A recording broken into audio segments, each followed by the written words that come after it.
அமாவாசை அப்படிங்கிறது முன்னோர்களை வழிபடும் ஒரு முக்கிய நாளாகவே பார்க்கப்படுது. இந்த அமாவாசை நாளில் விரதம் இருந்து முன்னோர்களுக்கு திதி கொடுப்பது அப்படிங்கிறது பித்ருகளோட ஆசிர்வாதம் முழுமையாக கிடைக்கும் அப்படிங்கிறது ஐதீகம். அவ்வளவு சிறப்பு மிகுந்த இந்த வைகாசி மாத அமாவாசை ஜூன் 6ஆம் தேதி வியாழக்கிழமையோடு சேர்ந்து வருது.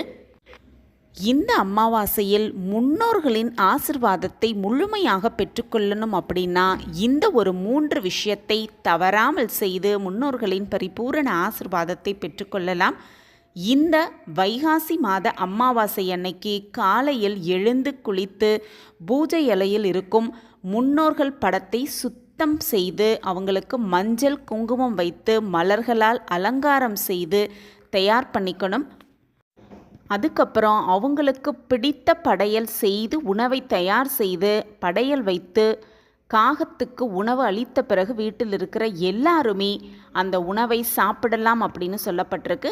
அவங்களுக்கு அன்றைய நாள் நம் வீட்டு வாசலில் நிற்கும் முன்னோர்களுக்கு பிடித்தமான உணவை செய்து அவங்களுக்கு பசி ஆற்றலாம் அப்படின்னு சொல்லப்பட்டிருக்கு. இவ்வளவு சிறப்பு மிகுந்த இந்த வைகாசி அமாவாசை அன்னைக்கு இந்த ஒரு 3 விஷயத்தை செய்வதன் மூலம் அவர்களின் ஆசிர்வாதத்தை முழுமையாக பெற்றுக்கொள்வதற்கான ஒரு அற்புதமான வாய்ப்பு அப்படின்னு சொல்லப்பட்டிருக்கு.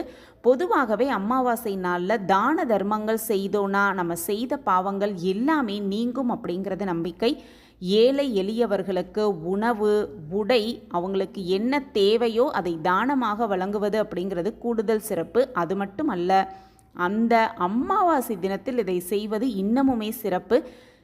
அப்படி அமாவாசை அப்படின்னாலே அகத்திக்கீரை ரொம்பவே முக்கியத்துவம் வாய்ந்தது. அந்த அகத்திக்கீரையை வாங்கி பசுமாட்டிற்கு தானமாக கொடுப்பது ரொம்பவே சிறப்பான விஷயமா பார்க்கப்படுது. அது மட்டுமல்ல, வாழைப்பழத்தை வாங்கி தானமாக பசுமாட்டிற்கு கொடுப்பது தானம் கொடுப்பது ரொம்பவே சிறப்பு.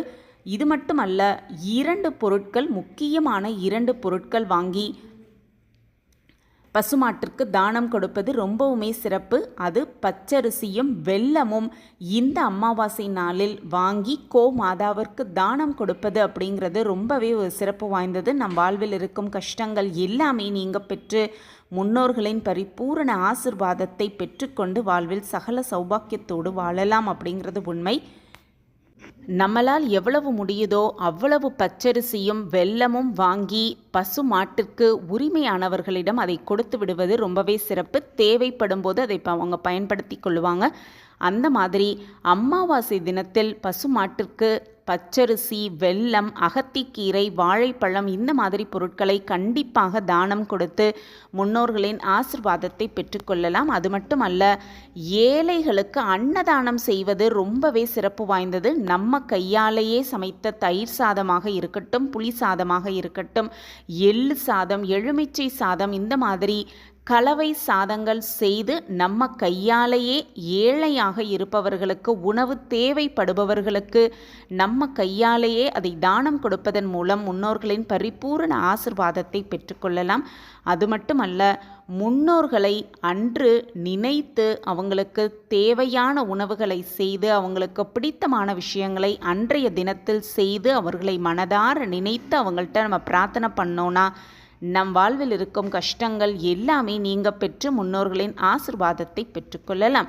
இந்த பதிவு உங்களுக்கு பயனுள்ள பதிவாக இருக்கும் அப்படின்னு நான் நம்புகிறேன். நம்ம ஆன்மீகம் தமிழ் YT யூடியூப் சேனலில் நீங்கள் ரொம்ப ஆதரவு கொடுத்துக்கிட்டு வரீங்க. எனக்கு ரொம்ப சந்தோஷம். உங்கள் ஆதரவு மென்மேலும் எங்களுக்கு கிடச்சிக்கிட்டே இருக்கும் அப்படிங்கிற நம்பிக்கையோடு மீண்டும் ஒரு புதிய பதிவில் பார்க்கலாம். இந்த பதிவு உங்களுக்கு பிடிச்சிருந்ததுன்னா லைக் பண்ணுங்கள், ஷேர் பண்ணுங்கள், அப்படியே ஒரு கமெண்ட்டையும் போட்டுருங்க. உங்கள் கமெண்ட் தான் எங்களுக்கு மிகப்பெரிய ஒரு ஊக்கமாகவே இருக்கும். மீண்டும் ஒரு புதிய பதிவில் பார்க்கலாம். நன்றி, வணக்கம்.